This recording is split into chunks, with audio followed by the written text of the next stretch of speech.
Et l'édito de ce jeudi 25 janvier, il est en compagnie d'Yves Pasco.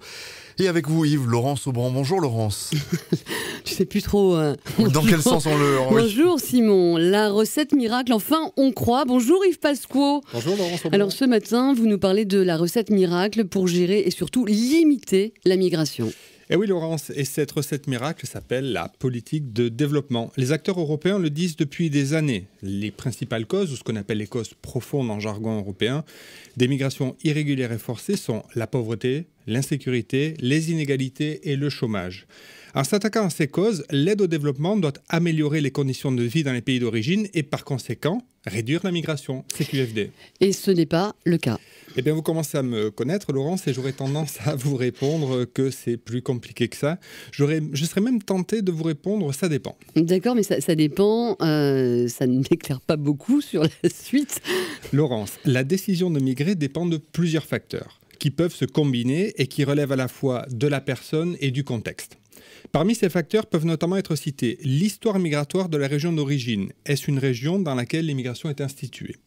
La connexion avec des amis, de la famille, une diaspora à l'étranger, notamment pour disposer des bonnes informations sur le voyage.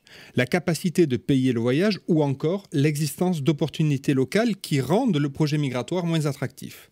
Et ces facteurs ont un effet sur l'échec ou le succès d'une politique de développement. Par exemple ? Eh bien, vous pouvez développer des politiques permettant d'avoir accès au microcrédit pour financer une activité locale ou un business. Des études ont démontré que dans certaines sociétés où l'histoire migratoire est bien établie, les familles utilisent le microcrédit pour financer le projet migratoire. Mais d'autres études ont aussi montré que si le marché local n'offre pas d'opportunités ou de débouchés rentables, alors les personnes se replient sur la migration pour optimiser leurs prêts. Un raisonnement similaire s'applique au domaine de l'éducation. Si je bénéficie d'un programme pour améliorer mes connaissances et mes qualifications, mais que je ne peux les mettre à profit localement, eh bien le désir d'émigration peut augmenter. Ces exemples illustrent en réalité l'importance du contexte local dans la migration. Mais alors quel est l'impact de la politique de développement si elle en a un ? La politique de développement peut jouer un rôle important dans la modification des parcours migratoires, mais à condition de considérer ses effets sur le long terme. Car en matière migratoire, nous ne sommes pas à un paradoxe près. Non, ça c'est sûr.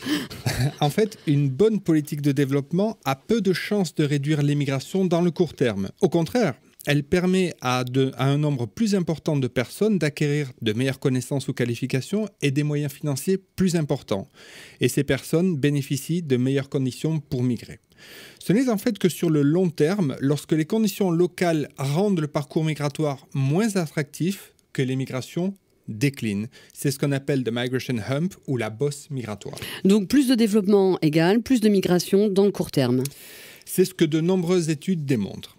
Mais on peut tirer deux conclusions de tout cela. Tout d'abord, si nos dirigeants ont la volonté d'assurer le développement des pays tiers et de l'Afrique en particulier, il faut préparer les migrations qui en résulteront. Cela veut dire qu'il faut penser à ouvrir des voies légales d'immigration. Or, pour l'heure, on ne le fait pas, ce qui n'est pas sérieux. Ensuite, il ne faut pas confondre les objectifs. La coopération au développement vise à réduire et à moyen terme à éradiquer la pauvreté. Elle n'est pas et ne doit pas être un instrument au service de la politique migratoire.